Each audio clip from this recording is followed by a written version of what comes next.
Akala ni Mommy Vanny, basang-basa na niya ang kanyang 1-year-old na anak na si Baby Joshua.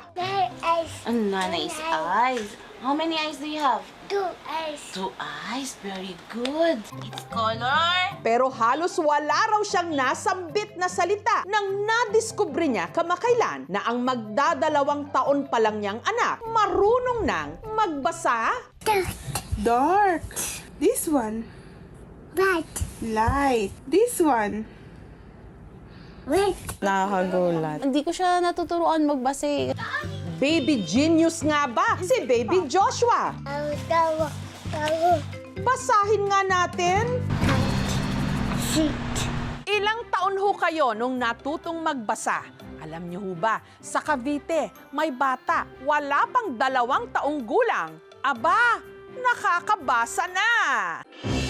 Dito sa Mendez, sa Cavite, nakatira si Baby Joshua kasama ang kanyang Mommy Vanny at Ate Ces. Say sorry. Sorry. Okay. I did.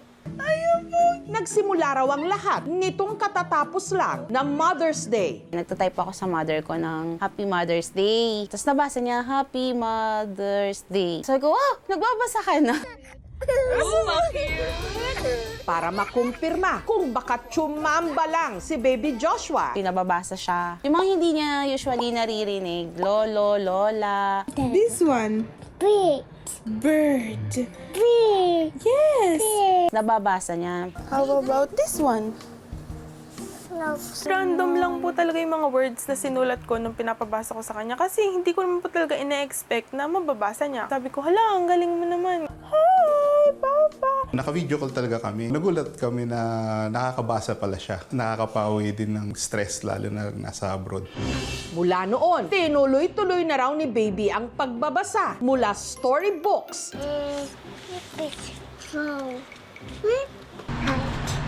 Sit. Red. Happy, very good. flashcards, This one. Big. Finger. Soft. Goldilocks. kahit yung mga naka-imprenta sa likod ng box ng flashcards, aba, binabasa niya. Rabbit. Alphabet, very good! Yay! Tila bukas na libro sa kanila ang pinagdaanan ni Joshua. Nang nasa sinapupunan pa lang daw ito, na lamang wala itong heartbeat. Sabi ko, Lord, bahala na po kayo. Pinapasa Diyos ko na po sa inyo. Miracle baby na to. Talagang lumalaban siya. Ligtas mang nailuwal, kinalaunan. Na-diagnose siya nung pedya niya na speech delay siya. Siyempre, nasad ako kasi nga magte-therapy kami. 18 months kasi dapat may mga words na siya. Ang nasasabi lang niya, yun nga, usually, mama, papa. Kaya laking gulat ni Vanny na sa kabila ng speech delay, ang anak niya hindi lang nakakapagsambit ng salita, nakakapagbasa na. Dark. This one. Bright. Light. This one. Red. Red. Karamihan sa mga bata nagsisimulang makakakilala ng mga letra sa edad na 2 hanggang 4 na taong gulang. Natututo naman daw silang magbasa ng simpleng mga salita sa edad na 5 to 7 years old.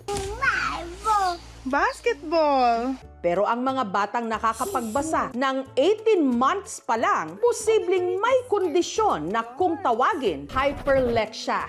It has something to do with the wirings of their brain. So sometimes there are individuals whose brains are very sensitive to symbolic representations. Ipinakonsulta si Baby Joshua sa isang espesyalista o doktor para masuri ang kanyang pambihirang abilidad. Baby. Definitely, he is hyperlexic. He was able to decode words. It's not too common that you see a child who reads earlier than they're supposed to. Ang caution na dapat natin kunin doon ay to make sure that the hyperlexia is not occurring because of a certain developmental condition for which hyperlexia is commonly associated with. And this is a child being within the spectrum of autism. Mas nalinawan ako. Mas mapapa-improve namin yung as a parents yung pwede namin gawin para mas ma-nurture si Josh. At dahil magto 2 years old na si Joshua, sa darating na May 28, meron kaming inihanda na birthday gift para sa kanya. Open! Oh, wow! Ano pa? E di mga bagong libro at alphabet toys. Wow! Very good! Nakita ko naman na natuwa siya. Mas na-excite siya dun sa alphabet. First time niya yun, nagkaroon siya ng ganun. Pangarap ko kay Josh, makatapos siya ng pag-aaral. Importante sa akin na maganda yung foundation niya para sa future niya. May pag-asa sa pagbabasa. Kaya ngayon pa lang, umaasa na si Mommy Vanny na ang future ni baby Joshua, bright! Right. Light. Red. Red. Basketball. Amazing! Thank you for watching, mga kapuso. Kung nagustuhan niyo po ang videong ito, subscribe na sa GMA Public Affairs YouTube channel. And don't forget to hit the bell button for our latest updates.